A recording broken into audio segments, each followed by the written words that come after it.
우리 함께 신앙 고백하시겠습니다. 전능하사 천지를 만드신 하나님 아버지를 내가 믿사오며 그 외아들 우리 주 예수 그리스도를 믿사오니 이는 성령으로 잉태하사 동정녀 마리아에게 나시고 본디오 빌라도에게 고난을 받으사 십자가에 못 박혀 죽으시고 장사한 지 사흘 만에 죽은 자 가운데서 다시 살아나시며 하늘에 오르사 전능하신 하나님 우편에 앉아 계시다가 저리로서 산자와 죽은 자를 심판하러 오시리라.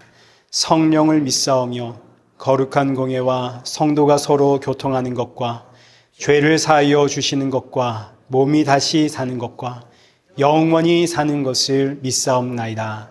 아멘.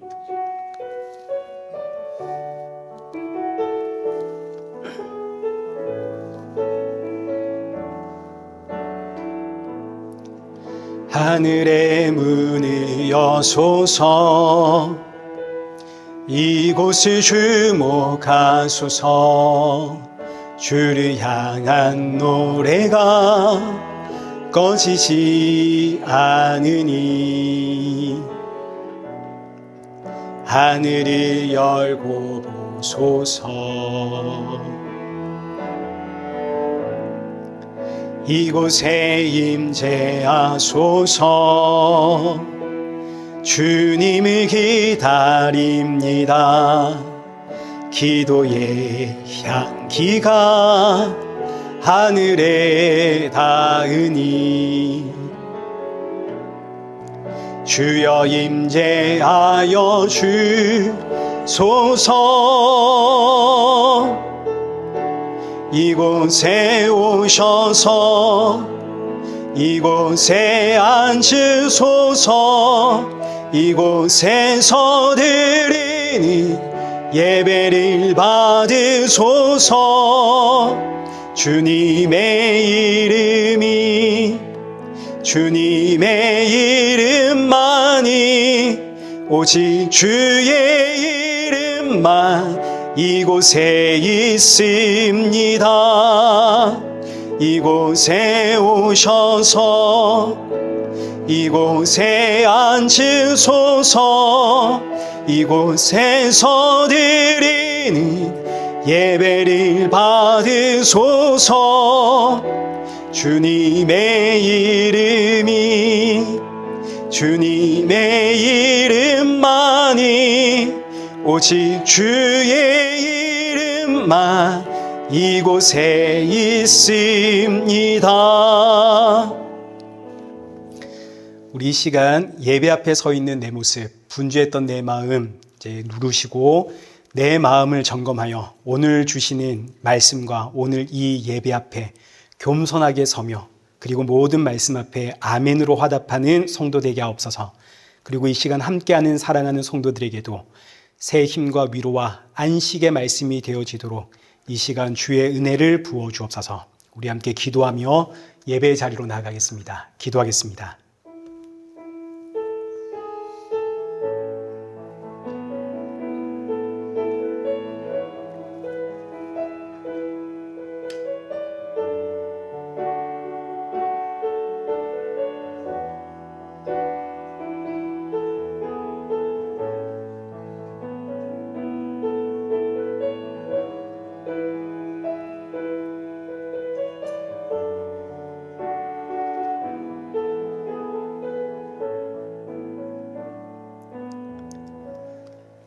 살아계신 하나님 아버지, 오늘 우리를 이 귀한 예배 자리로 인도하심에 감사드립니다. 지치고 상한 심령들이 이 자리에 모였사오니 오늘의 예배가 사랑하는 성도들에게 참 위로와 평안과 안식의 예배가 되어지도록 은혜 부어 주옵소서. 주가 주시는 생명의 말씀 붙잡고 새롭게 시작하는 이 한 주를 살아가게 하시며 또 날이 가면 갈수록 우리 모든 성도들의 마음속에 예수 그리스도의 십자가의 은혜와 사랑만이 더욱더 충만해지길 허락하여 주옵소서. 예수님의 이름으로 기도드리옵나이다. 아멘.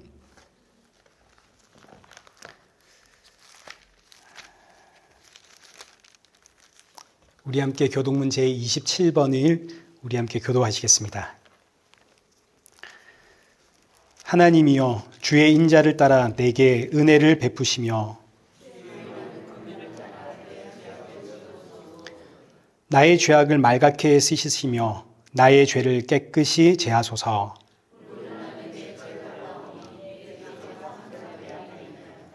내가 주께만 범죄하여 주의 목전에 악을 행하였사오니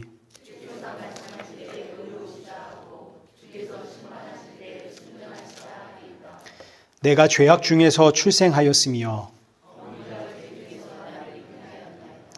우슬초로 나를 정결하게 하소서. 내가 정하리이다.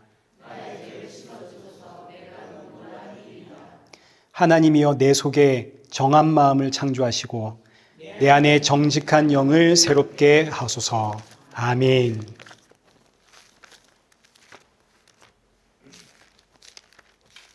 우리 이 시간 찬송가 27장 함께 찬양하시고 우리 찬양 후에는 성경희 권사님 우리를 대표해서 기도해 주시겠습니다.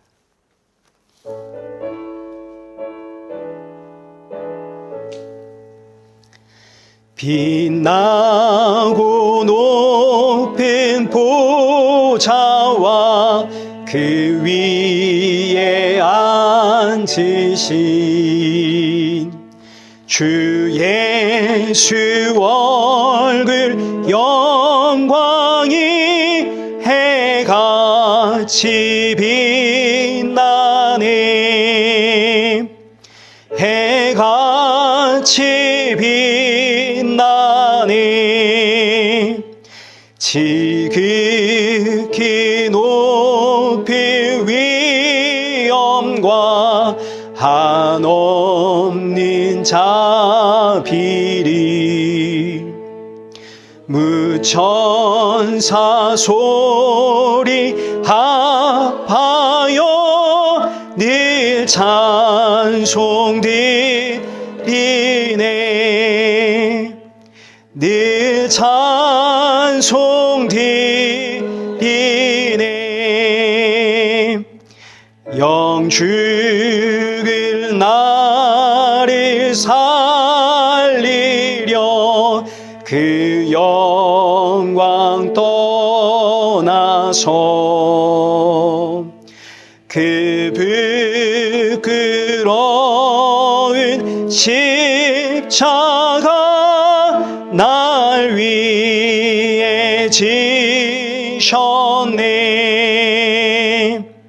날 위해 지셨네.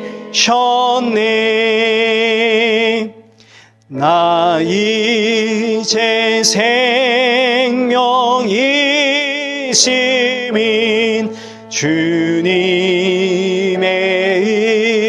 은혜요. 저 사망 권세 이기니 큰 기쁨 넘치네. 큰 기쁨 넘치네. 주님의 보좌 있는데 전한 몸이리러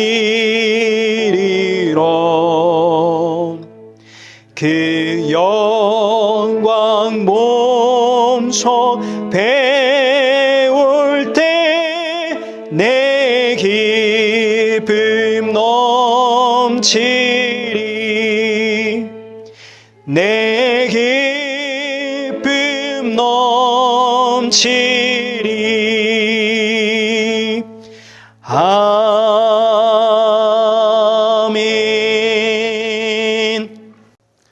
우리 성경 봉독하시겠습니다. 우리 오늘 보실 하나님의 말씀은 고린도전서 11장 17절부터 34절입니다. 우리 본문이 다소 기니까 17절부터 27절까지만 우리 함께 교독하겠습니다. 여기 있는 대로 함께 교독하시면 되겠습니다.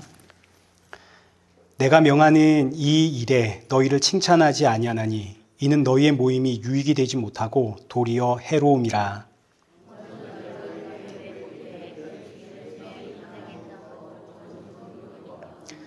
너희 중에 파당이 있어야 너희 중에 옳다 인정함을 받는 자들이 나타나게 되리라.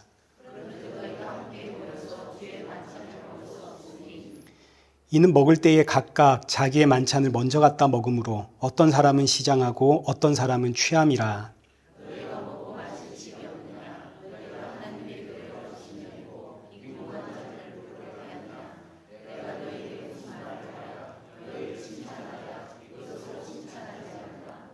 내가 너희에게 전한 것은 주께 받은 것이니 곧 주 예수께서 잡히시던 밤에 떡을 가지사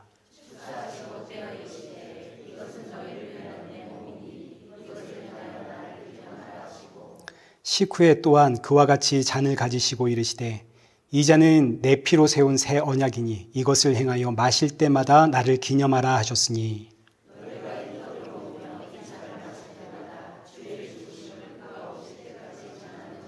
함께 읽겠습니다. 그러므로 누구든지 주의 떡이나 잔을 합당하지 않게 먹고 마시는 자는 주의 몸과 피에 대하여 죄를 짓는 것이니라. 아멘. 우리 교회 소식 알려드리겠습니다. 우리 오늘 교회 소식이 몇 가지가 있는데요. 우리 먼저는 새로 오신 가정이 있으시네요. 저기 앉아 계시는데 잘 오셨습니다. 우리 큰 박수로 환영하겠습니다. 네. 우리 젊은 가정이 저렇게 자녀를 데리고 오는 젊은 가정이 언제 왔는지는 생각도 안 납니다. 이렇게 오셔서 너무 반갑고요. 저희 교회는 주일학교가 없어서 너무 안타깝습니다. 그래도 오늘 예배를 통해서 이제 여러분 마음속에 예수님의 그 사랑과 은혜가 충만해지기를 기도합니다. 그리고 왔던 분이시죠, 그죠? 네네네. 3주째. 네, 죄송합니다.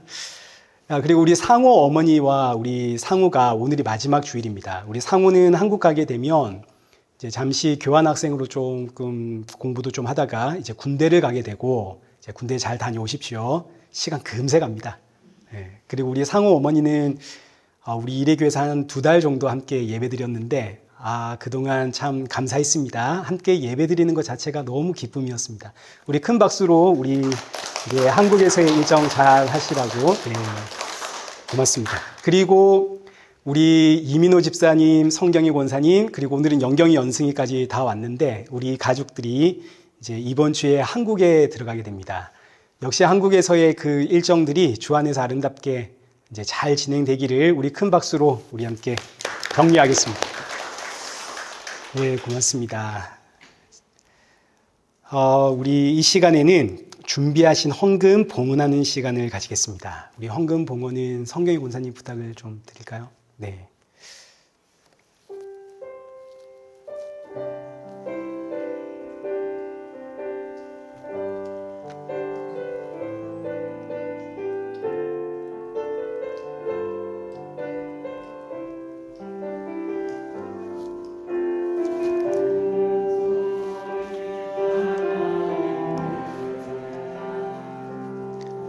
주님 다시 오실 그날까지 우리 가슴에 새긴 주의 십자가 사랑 나의 교회를 사랑케 하네. 주의 교회를 향한 우리 마음 희생과 포기와 가난과 고난 죽음조차 우릴 막을 수 없네. 우리 교회는 이 땅의 희망 교회를 교회되게 예배되게 우리 사용하소서. 진정한 부흥의 날 오늘 임하도록 우리 사용하소서. 기도하겠습니다. 살아계신 하나님 아버지, 오늘도 사랑하는 성도들 빈손으로 나오지 않고 귀한 예물 들고 주님 앞에 나오게 하심 감사합니다. 이 헌금을 준비할 때마다 날 위해 십자가에 죽으신 예수 그리스도를 기억하는 우리 성도들 되게 하시고 나의 모든 것이 주의 것이요 또 주님께 드리고 주님 앞에 헌신할 수 있는 것이 나의 기쁨이 되어지는 우리 성도들 되게 하여 주옵소서. 예수님의 이름으로 기도드리옵나이다. 아멘. 우리 오늘 본문은 고린도전서 11장 17절에서 34절입니다.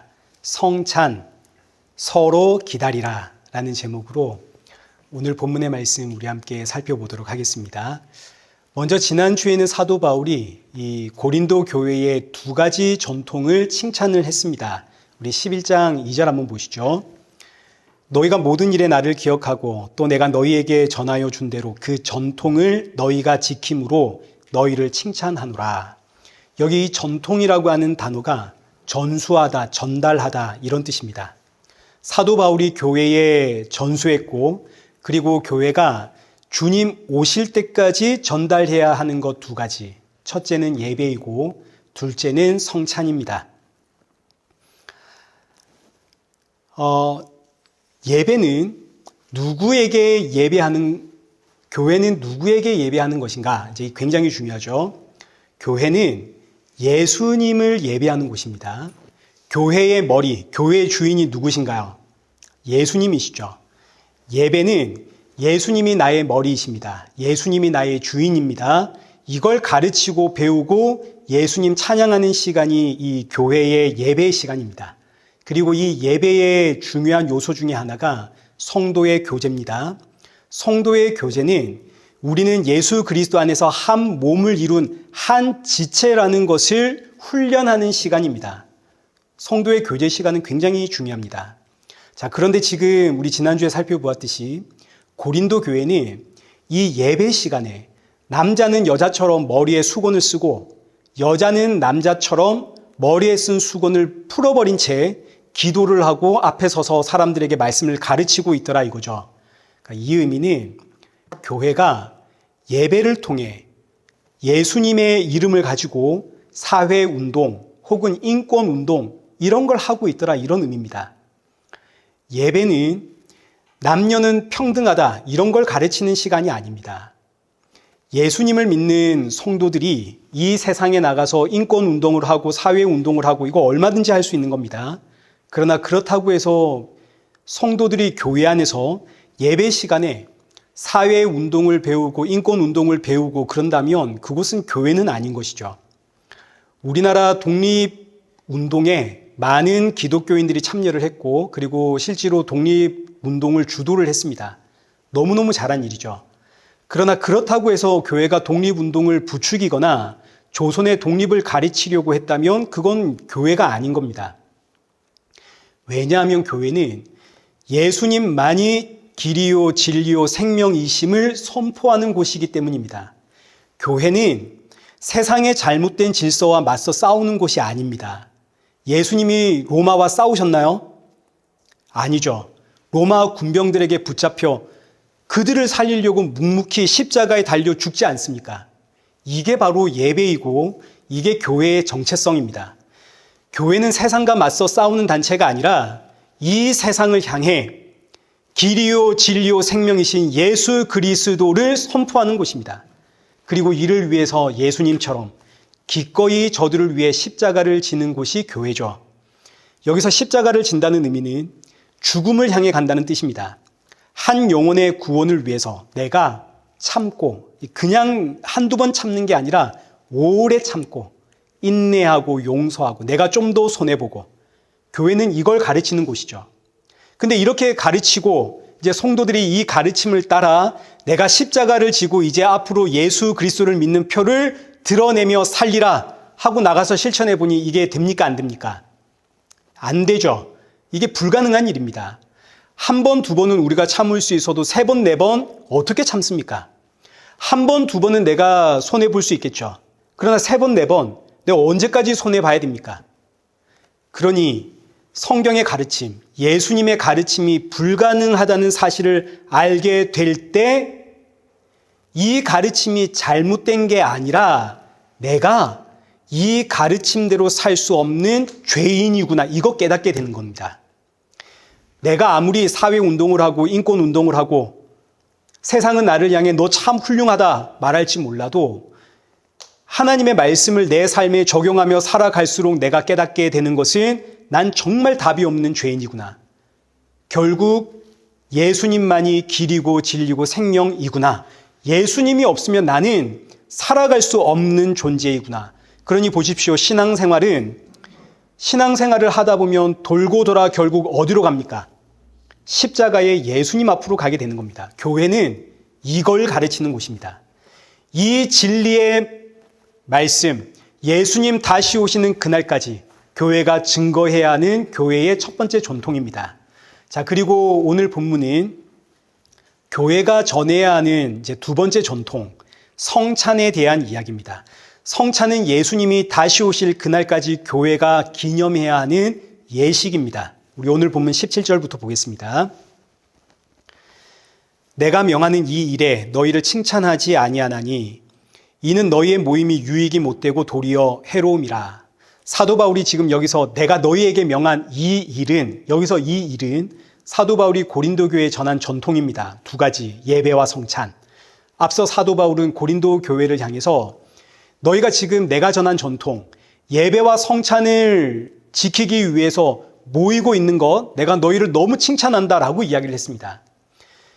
예배와 성찬을 위해 교회에 모이는 것은 정말 너무너무 훌륭한 일이고 잘한 일입니다. 그러나 예배를 드리고 있는 너희의 모습, 성찬을 행하고 있는 너희의 모습에 있어서는 내가 너희를 칭찬할 수가 없다. 그 이유는 너희의 지금 이 모임이 유익이 되는 게 아니라 오히려 해가 되고 있다. 그리고 나서 이제 그 이유를 밝히는데 이제 18절 보겠습니다. 먼저 너희가 교회에 모일 때에 너희 중에 분쟁이 있다 함을 듣고 어느 정도 믿거니와, 여기서 어느 정도 믿는다는 이야기는 지금 들리는 소문을 전부 다 믿지는 않는다 이런 뜻입니다. 왜냐하면 이제 사람은 본성상 자신의 입장에서 생각하고 전달하게끔 되어 있거든요. 뭘 이야기를 해도 뭐 심하게 뻥튀기해서 말한다 이런 게 아니라 사람은 객관적인 입장에서 전달할 수가 없습니다. 조금이라도 자신의 주관적인 생각들이 그 안에 개입되어서 상대방에게 전달이 됩니다.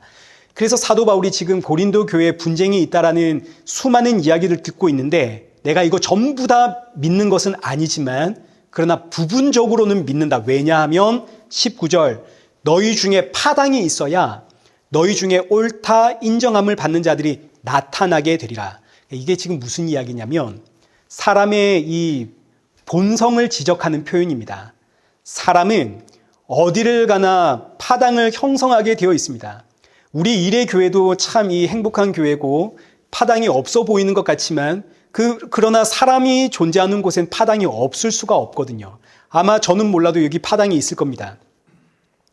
근데 왜 파당이 있냐면 파당이 생겨야만 내가 옳다는 것, 내가 잘났다는 것을 인정받을 수가 있기 때문입니다. 이게 사람의 본성입니다. 내가 옳다는 걸 인정받으려면 어떻게 해야 됩니까? 저 사람은 틀렸다. 이걸 주장해야 되지 않겠습니까? 그럼 이제 이 사람은 가만히 있겠습니까? 나 역시 저 사람이 틀렸다. 이걸 주장해야겠죠. 그러다 보면 각자의 주장에 동의하는 사람들끼리 모여서 파당을 형성하게 되는 거, 지극히 자연스러운 일입니다. 선악과를 먹은 사람은 이제는 내 입장에서 내가 선과 악을 판단하기 때문에 사람이 가는 곳에는 반드시 파당이 생기게 됩니다. 그래서 사도 바울이 고린도 교회 안에 분쟁이 있다는 이야기, 모일 때마다 이런저런 문제로 서로 찢어져 싸우고 있다는 이야기, 내가 이걸 전부 믿는 것은 아니지만 그러나 어느 정도는 믿는다. 왜냐하면 이게 사람의 본성이니까. 그러나 교회는 세상의 공동체가 아니라 하나님의 공동체 아닙니까? 하나님의 공동체는 예수님을 머리로 두고 우리는 예수님의 한 몸입니다. 예수님의 한 몸이 어떻게 분쟁할 수 있나요? 여기서 분쟁이라는 단어가 쪼개다, 찢어지다 이런 뜻이거든요. 어떻게 예수님의 몸이 찢어질 수 있습니까? 세상은 자기 뜻과 이익을 위해서 이합집산하는 공동체입니다. 그러나 교회는 이합집산하는 공동체가 아니죠. 우리는 한 몸입니다. 예수님 안에서. 우리는 모두 다 새로운 피조물이 된 한 몸. 그런데 교회가 세상처럼 분쟁, 찢어지고 있으니 20절에 그런즉 너희는 성찬을 하지를 마라. 성찬을 하지 마라. 사도 바울이 고린도 교회를 향해 굉장히 단호하게 말하는 표현이죠. 엄청 화를 내고 있는 표현입니다. 너희는 성찬을 하지 마라. 성찬의 자격이 없다. 그리고 이어지는 말씀이 왜 너희에게 성찬의 자격이 없는지 이제 21절부터 보겠습니다. 21절부터 22절 함께 읽을까요?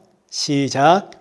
이는 먹을 때에 각각 자기의 만찬을 먼저 갖다 먹으므로 어떤 사람은 시장하고 어떤 사람은 취함이라. 너희가 먹고 마실 집이 없느냐?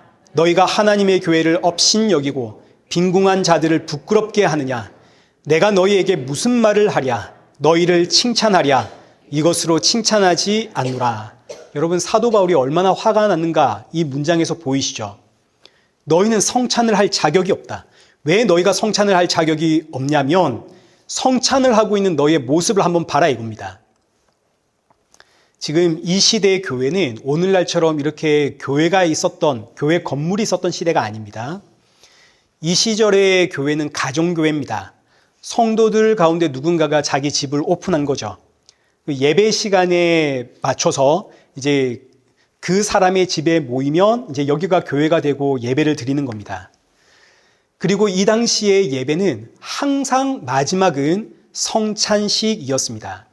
저희 교회는 1년에 두세 번 성찬을 하고 있지만 이 당시 교회는 예배 시간마다 그 마지막은 성찬으로 끝을 냈습니다. 성찬은 떡과 포도주를 먹고 마시는 거 아닙니까?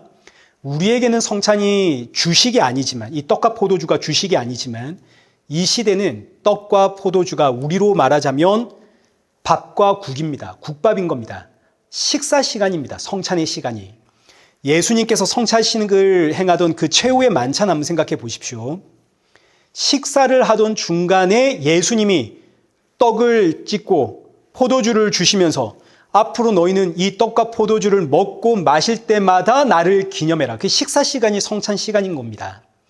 그래서 성도들, 이 당시 성도들은 식사 시간에 성찬을 했고 성찬이 곧 식사 시간이고 그랬습니다. 그런데 어느새 성찬의 정신, 성찬 그 안에 담겨 있는 성찬이 상징하고 있는 내용은 사라지고 이 성찬식이 그저 성도들이 떡과 포도주를 먹고 마시며 배를 채우는 시간, 형식만 남고 말았습니다. 그 결과 어떤 일이 벌어졌는가?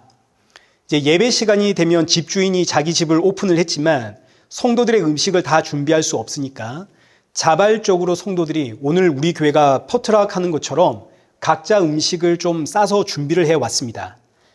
이때 음식을 준비할 수 있는 분들은 사실 여유가 있는 분들입니다. 종이나 노예, 하루 벌어 살아가는 품꾼들은 음식 준비할 시간도 없고 그리고 물질적인 여유도 없습니다.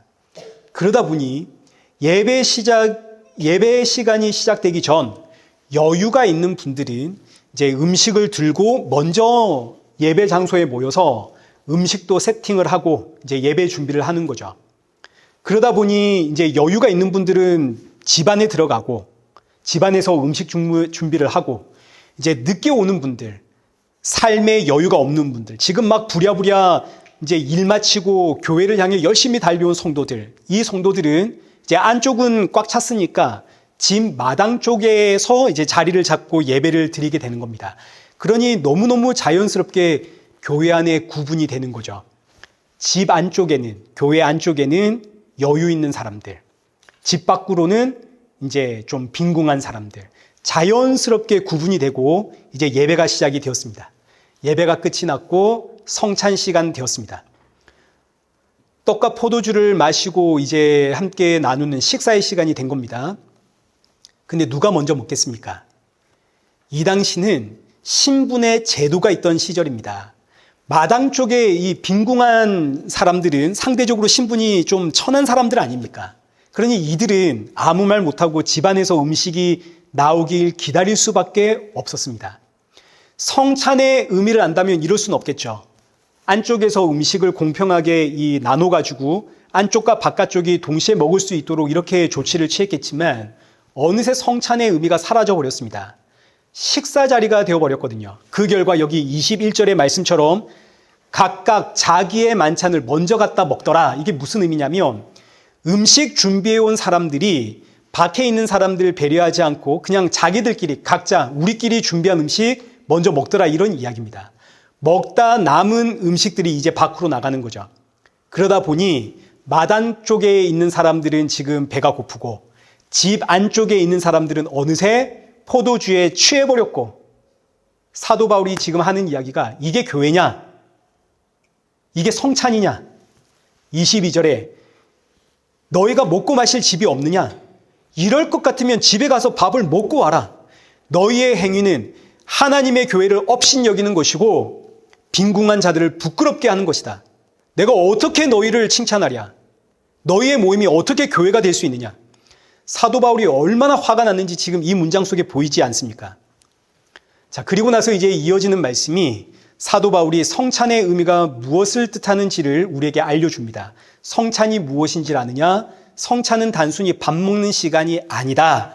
23절부터 25절까지 우리 함께 읽읍시다. 제가 이제 함께 읽자 할 때는 다 이유가 있는 겁니다. 우리 함께 읽읍시다. 시작. 내가 너희에게 전한 것은 주께 받은 것이니 곧 주 예수께서 잡히시던 밤에 떡을 가지사 축사하시고 떼어 이르시되 이것은 너희를 위하는 내 몸이니 이것을 행하여 나를 기념하라 하시고 식후에 또한 그와 같이 잔을 가지시고 이르시되 이 잔은 내 피로 세운 새 언약이니 이것을 행하여 마실 때마다 나를 기념하라 하셨으니, 성찬은 예수님께서 잡히시던 밤 제자들과 마지막 만찬을 하실 때에 제자들이 먹고 있던 그 떡과 잔을 통해서 너희는 앞으로 떡과 잔을 먹고 마실 때마다 나를 기념해라. 자, 이때 떡은 여기 24절에 보시면 그냥 떡이 아니라 떼어준 떡입니다. 떼어준 떡. 떡 덩어리에서 떼어준 떡. 그리고 이어지는 말씀이 이 떡은 너희를 위한 내 몸이다.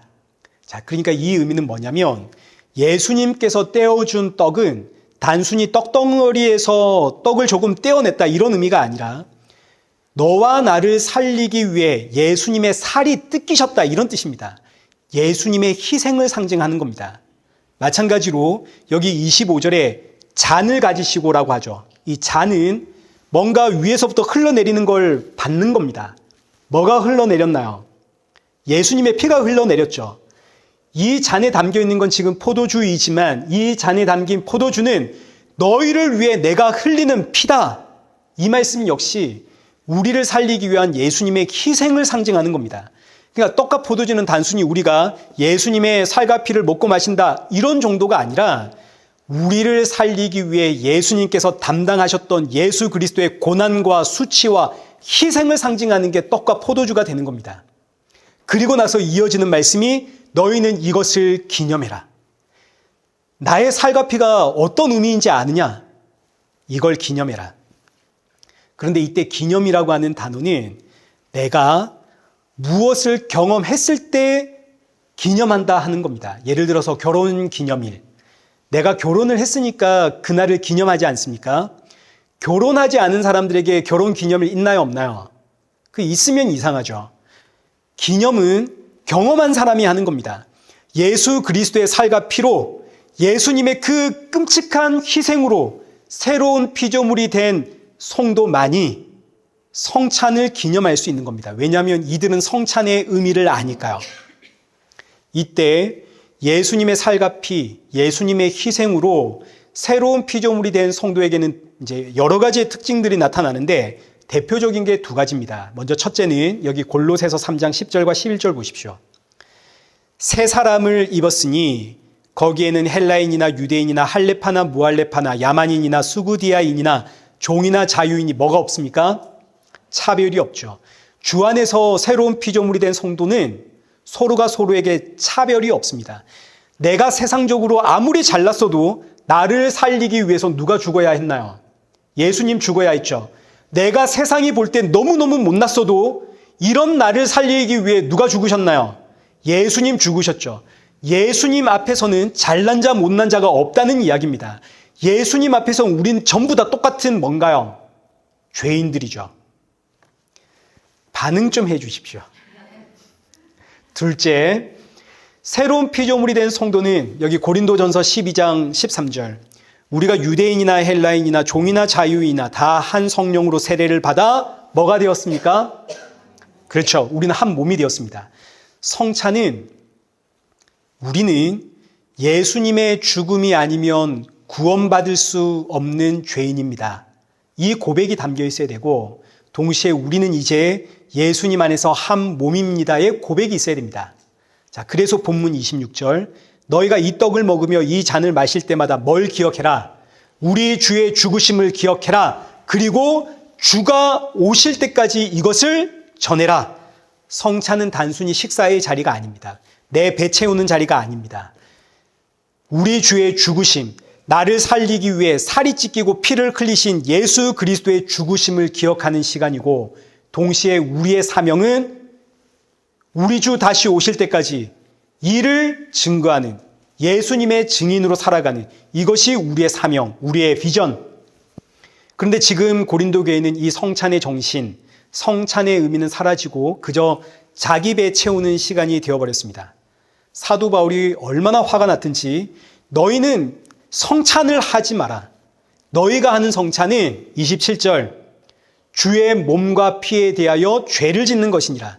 성찬의 의미를 모르고 그저 그 시간을 자기 배 채우는 시간으로 삼고 이로 인해 밖에서 빈궁한 자들은 부끄러움을 당하고 배가 고프고 집 안에서는 배부르고 술 취하고 이게 무슨 교회냐?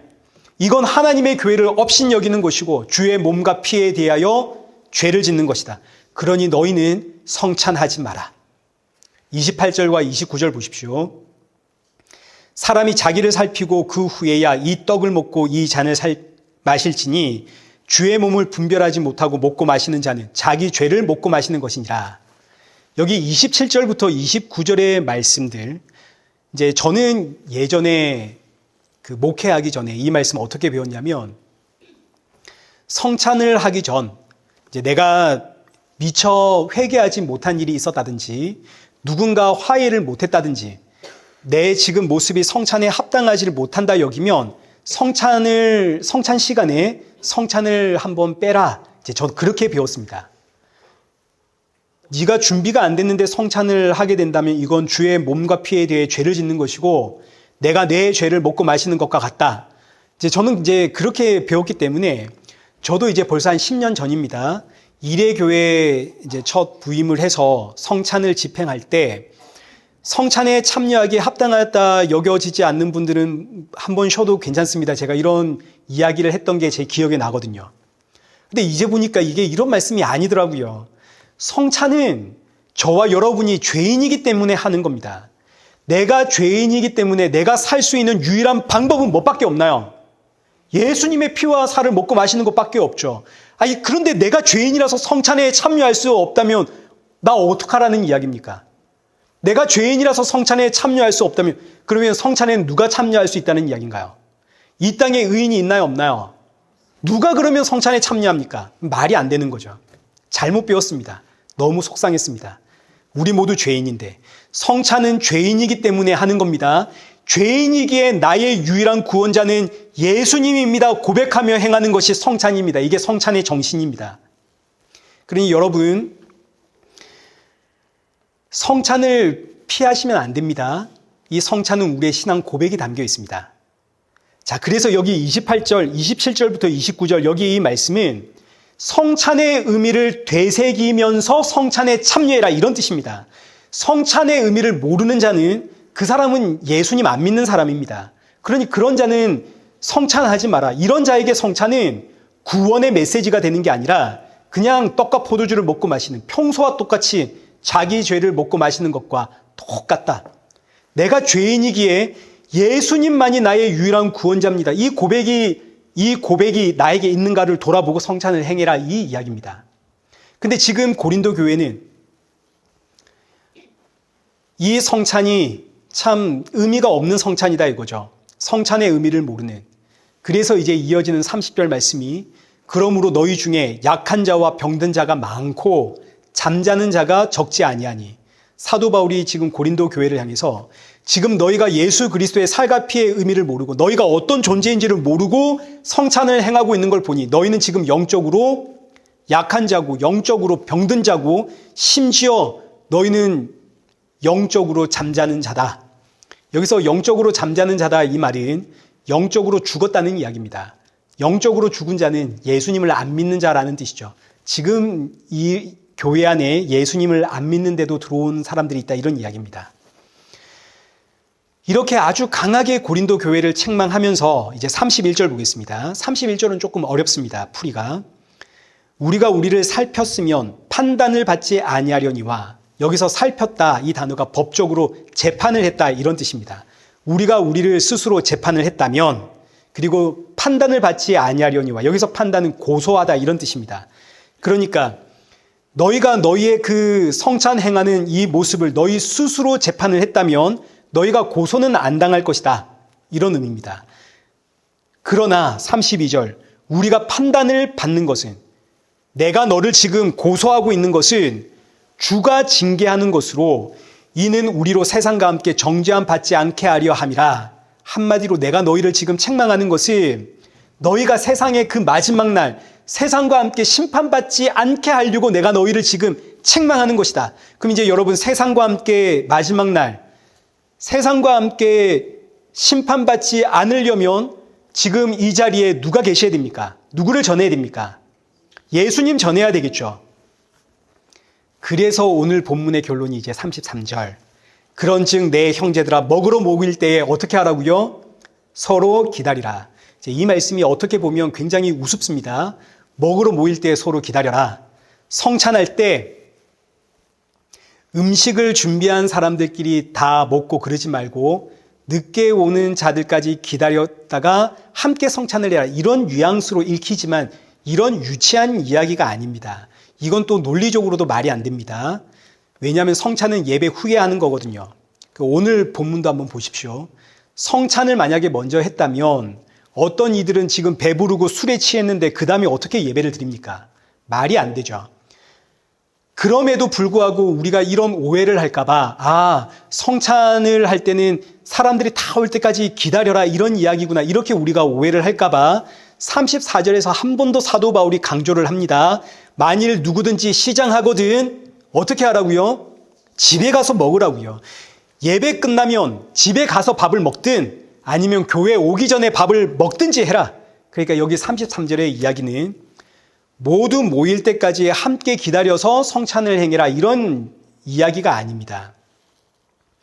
먹으러 모일 때는 이게 성찬을 할 때는 서로 기다려라. 여기에 지금 목적어가 빠져 있기 때문에 우리를 혼란스럽게 하는데 이 목적어가 누굴까를 한번 생각하며 보십시오.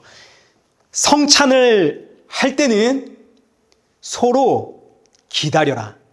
누구를? 우리 주 예수 그리스도 다시 오시기를. 예수 그리스도를 기다리며 하는 게 성찬 아닙니까? 동시에 여기서 기다리다라는 이 단어가 기대하다라는 뜻도 가지고 있습니다. 내 형제들아 먹으러 모일 때는 성찬으로 모였을 때는 서로 기대해라. 무엇을? 우리 주 예수 그리스도의 나라가 임할 것을 기대해라.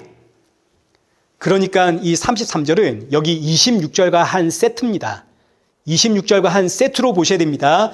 26절 성찬은 주의 죽으심을 그가 오실 때까지 전하며 33절 서로 기다리는 것이다. 누구를? 우리 주 예수 그리스도를. 그러니 이 의미는 결국 교회는 누구를 기다리는 곳입니까? 예수님 기다리는 곳이죠. 저와 여러분은 오늘도 예수님 기다리며 예배드리고 예수님 기다리며 성찬을 하고 예수님을 기다리며 예수님 증거하는 성도입니다. 교회입니다. 그래서 교회의 머리는 예수님, 저와 여러분은 예수님을 기다리는 신부. 이제 오늘 여기서 말씀을 맺으면서 이제 우리의 모습을 한번 점검해 보려고 합니다. 나는 오늘 과연 예수님을 기다리고 있는 신부인가? 교회 나와서 이제 예배 드리고 집으로 돌아갈 때 나는 예수님 만날 그날을 기대하며 사모하며 돌아가는 나는 성도인가? 혹 예배 시간마다 예수 그리스도가 선포되고 있지만 나는 지금 오늘 살기에 너무 급급해가지고 허덕이며 예수님 생각 못하고 있는 난 그런 존재 아닌가? 세상 염려와 걱정과 근심과 불안 때문에 예수님 기다리는 삶을 살고 있지 못하는 건 아닌가? 성경은 항상 우리에게 그날이 도적같이 오리니 그러므로 깨어있으라 외치는데 나는 지금 과연 깨어있는 성도인가? 자, 이제 이 말씀 앞에 자신 있게 나는 깨어있는 성도입니다. 손 들어 보십시오. 여러분이 저에게 물으실 수 있죠. 그럼 목사님은 깨어있는 사람입니까? 저는 자신 있게 대답할 수 있습니다. 여러분, 저는 깨어있지를 못합니다. 그러나 제 안에 성령님은 깨어 계십니다. 여러분도 마찬가지 아닙니까? 나는 하루 살기 바빠가지고 일하다 보면 언제 시간이 훌쩍 갔는지 어느새 잠잘 시간이고 눈 뜨면 또 일하러 가야 됩니다. 집에 오면 지친 몸 쉬기에 바쁘고 나는 아무리 봐도 예수님을 기다리며 깨어있는 성도가 아닙니다. 늘상 미래를 걱정하고 염려하고 불안해하면서 난 이런 존재입니다. 죄인인 거죠. 그래서 예수님이 성령으로 우리 안에 임하여 예수님이 나 대신 내 안에서 친히 깨어 계십니다. 예수님이 내 안에서 예수님 만날 준비를 하고 계십니다. 왜냐하면 예수님의 이름이 임마누엘이거든요. 마태복음 1장 23절 보라 처녀가 잉태하여 아들을 낳을 것이요 그 이름을 임마누엘이라 하리라 하셨으니 이를 번역한 즉 하나님이 함께 읽읍시다. 우리와 함께 계시다 함이라. 예수님의 또 다른 이름이 임마누엘인 이유는 우리가 깨어있는 존재가 아니기 때문에 우리를 깨어있는 존재로 만들기 위해 우리와 함께하러 이 땅에 오셨기 때문입니다.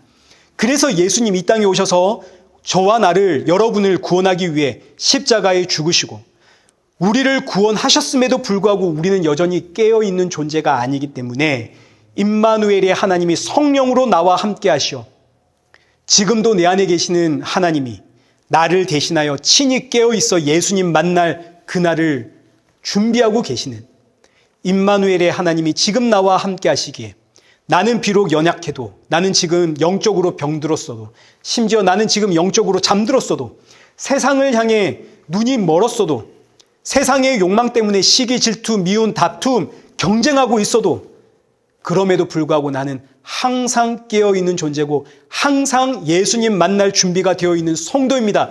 지금 누가 깨어 있으니까요? 내 안에 성령님이. 이것이 저와 여러분이 받은 임마누엘의 은혜입니다. 그러니 오늘 본문 33절에 그런즉 내 형제들아 머리로 목을 때는 서로 기다려라. 여기서 이 기다림이 내 의지와 내 열정으로 하는 건가요? 아니면 내 안에 계시는 성령님이 나로 하여금 기다리는 사람이 되게 하심인가요? 성령님이 나로 하여금 기다리는 사람이 되게 하심이죠. 그러니 성도는 전부 은혜인 겁니다. 은혜 아닌 게 없습니다. 지금 내 모습이 어떻든 임마누엘의 하나님이 나를 떠나질 않습니다. 이것이 저와 여러분이 받은 은혜. 이 한 주도 이 은혜를 묵상하며 날 구원하신 우리 주 예수 그리스도 만날 그날 사모하며 모든 환경, 모든 상황 가운데 감사와 찬양으로 성도된 표를 드러내며 그렇게 살아가는 저와 여러분 되시기를 축원합니다. 살아계신 하나님 아버지, 오늘 주신 성찬의 말씀을 통해 결국 나의 나된 것은 예수님의 은혜라는 사실 다시 한번 깨닫게 하시니 감사합니다. 그 어떤 상황에서도 그리고 내가 그 어떤 모습이라 할지라도 임마누엘의 하나님이 나를 떠나지 않으시고 나와 함께 하신다는 이 사실 앞에 위로와 새 힘을 얻는 우리 성도들 되게 하시고 사랑하는 성도들과 성도들의 가정이 오직 예수 그리스도로 충만케 되는 은혜 허락하여 주옵시고 또 새롭게 시작하는 이 한 주도 예수님의 증인된 사명 잘 감당하는 우리 성도들 되게 하여 주옵소서. 예수님의 이름으로 기도드리옵나이다. 아멘. 이제는 우리 주 예수 그리스도의 은혜와 성부 하나님의 크신 사랑과 성령 하나님의 위로교통 충만하심이 주님 만날 그날 사모하며 맡기신 사명 잘 감당하는 우리 일회교회와 성도들과 온 세계 교회 머리머리 위에 이제로부터 영원토록 함께 있을지어다. 아멘.